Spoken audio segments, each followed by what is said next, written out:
지방선거를 2달여 앞두고 국민의힘의 사령탑 역할을 해야 할 장동혁 대표가 오히려 선거에 걸림돌이 된다며 각 지역 후보들로부터 외면받고 있다는 분석이 나오고 있습니다. 실제 장 대표의 지난 일주일 동선을 살펴보면 지역 방문 일정이 적습니다. 지난 20일 울산, 22일 대구를 다녀오긴 했지만 당 내부 행사 성격이 강한 일정이었고 시장 같은 민생 현장을 돌며 선거 분위기를 끌어올리는 모습은 찾아볼 수 없었습니다. 정청래 더불어민주당 대표가 파란 옷을 입은 예비 후보들과 지역을 다니며 세를 과시하는 것과 대비됩니다. 국민의힘은 26일에는 경기도에서 현장 최고위원회를 열겠다고 기자들에게 공지까지 해놓고 전날 저녁에 갑자기 일정을 취소하는 소동까지 벌였습니다.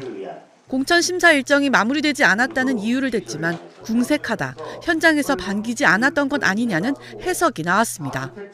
당내에선 지금 장 대표랑 사진 찍히면 서울 경기에선 오히려 마이너스라는 말이 공공연하게 나오는 상황. 저희 아마 서울의 모든 지역에는 장동혁 대표가 오지 못할 거예요. 그리고 저 또한 오지 않았으면 하는 바람이 있고요. 와서 도움이 되는 선거 지역이 단 한 군데도 없습니다. 친당권파로 알려진 박수민 의원마저 장 대표의 지원 유세에 난색을 표한 가운데 오세훈 시장도 장 대표가 노선을 바꾸지 않는다면 선거 국면에서 분리해야 한다고 말했습니다. 저도 그분 모시고 싶고요. 다만 오실 때 좀 변신한 모습으로 와주시면 감사하겠습니다. 그걸 계속 지금 촉구하고 있는 거고요. 김종혁 국민의힘 전 최고위원은 YTN 라디오에서 여기저기서 당대표 와달라는 얘기가 하나도 없고 행사를 아예 못하지 않냐며 국민의힘은 제가 보기에는 무정부 상태라고 꼬집었습니다. 여러분, 선거판에서 가장 이상한 장면이 뭔지 아십니까? 후보가 상대 당을 피하는 게 아니라 자기 당 간판부터 숨기기 시작하는 순간입니다. 지금 국민의힘에서 바로 그런 일이 벌어지고 있습니다. 빨간 점퍼를 벗고 흰 점퍼를 입고 당 로고는 줄이고 심지어 당대표 지원 유세는 오지 마십시오라는 말까지 공개적으로 나옵니다. 이건 단순한 선거 전술이 아니라 당의 얼굴이 민심 앞에서 부담이 됐다는 아주 위험한 신호입니다. 지금 여러 방송 보도를 종합해보면 장동혁 대표는 지방선거를 앞두고도 지역 현장 일정이 거의 없고 후보들 사이에서는 같이 사진 찍히면 오히려 마이너스라는 말까지 나옵니다. 서울 수도권에서는 대표 지원 유세를 반기지 않는 분위기가 노골적으로 드러났고 경기도 현장 최고위원회 일정이 공지됐다가 갑자기 취소되는 일까지 벌어졌습니다. 당대표가 선거의 엔진이어야 하는데 오히려 브레이크 취급을 받는다면 그건 선거 기술의 문제가 아니라 지도력의 위기입니다. 이 장면 낯설지 않습니다.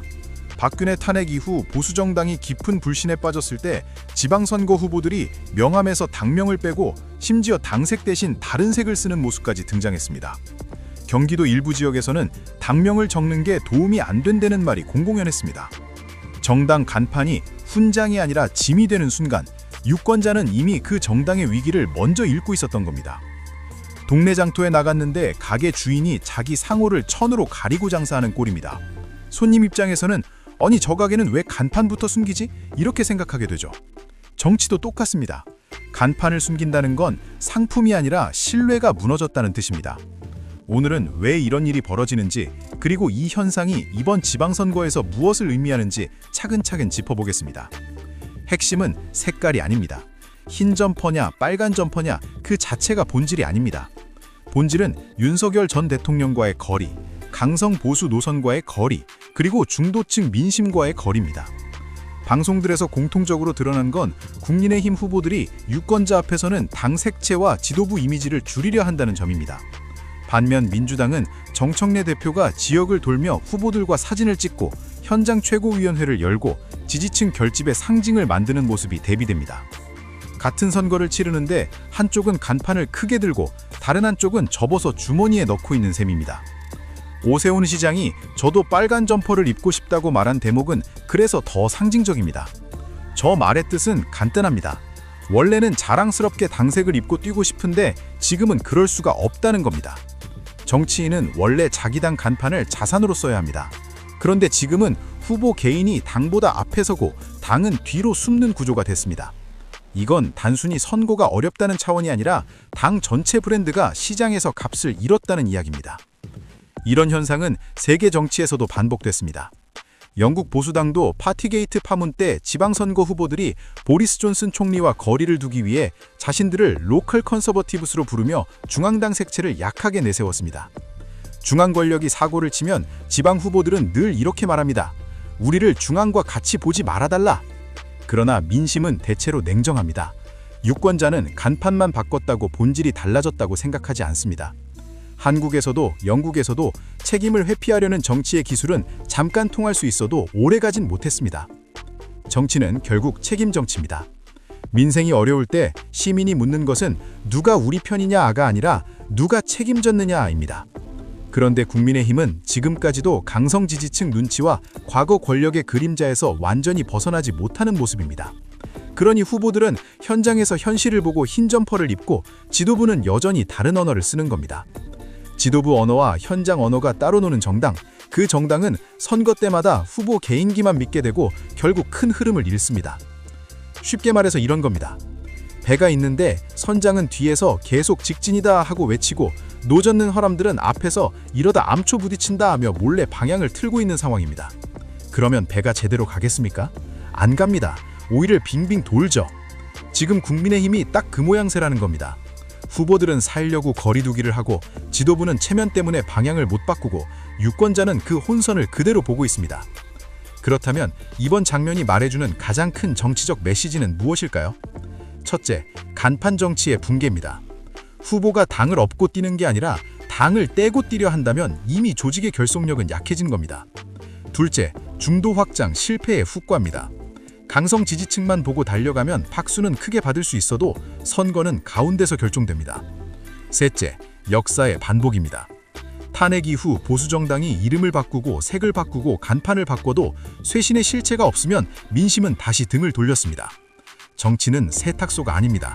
옷만 갈아입는다고 과거가 지워지지 않습니다. 여기서 민주주의의 중요한 교훈도 나옵니다. 정당은 선거철에만 존재하는 조직이 아닙니다. 평소에 어떤 가치로 말했고 어떤 권력과 손잡았고 위기 때 무엇을 반성했는지가 선거 때 한꺼번에 평가받습니다. 그래서 유권자는 점퍼 색깔보다 태도를 봅니다. 로고 크기보다 책임의 크기를 봅니다. 지원 유세 횟수보다 그 정당이 과연 나라를 어디로 끌고 가려 하는지를 봅니다. 결국 시민은 생각보다 훨씬 많이 알고 훨씬 정확하게 기억합니다. 마지막으로 이렇게 정리하겠습니다. 지금 국민의힘 후보들이 흰 점퍼를 입는 이유는 단순히 더워서도 아니고 유행이라서도 아닙니다. 빨간 점퍼를 당당히 못 입는 정치적 사정이 있기 때문입니다. 그리고 그 사정의 이름은 결국 책임 회피, 쇄신 실패, 그리고 민심 이반입니다. 정치는 늘 포장보다 먼저입니다. 간판을 접어도 장사는 할 수 있습니다. 하지만 간판을 접어야만 하는 가게라면 손님은 이미 그 이유를 알고 있습니다. 이번 선거는 바로 그 사실을 다시 확인시키는 선거가 될 가능성이 큽니다. 시청자 여러분께서는 점퍼 색깔보다 그 안에 들어있는 정치의 방향을 꼭 보시기 바랍니다. 구독과 좋아요로 우리 정치를 바로 세우는 힘을 보태주십시오. 시청해주셔서 감사합니다. 진실의 힘을 믿습니다. 정치공장이었습니다. 감사합니다.